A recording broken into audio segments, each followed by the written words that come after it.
আজকের পড়া কি সবার মনে আসেনি? আচ্ছা আমি শেষবারের মতো আজকে আবার কই দিতেছি, কালকে সবাই একবার শিখাইবা, ঠিক আছে? কপ পানি দিয়া বাইশা পলি মাটি আইসা খালবিল নদী নালা সব গেছে বইরা, তাই বর্ষার সময় হইলে পানি যায় বাড়ি তুইটা। কেউ থাকে গাছে আর কেউ থাকে টেবিলের উপরে। রেশন আর রিলিফের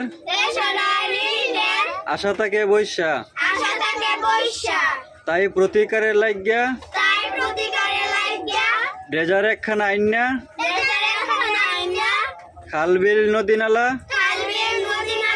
সব খনন কইরা আমরা সুনামগঞ্জবাসীরে দিবেন বাসায়া।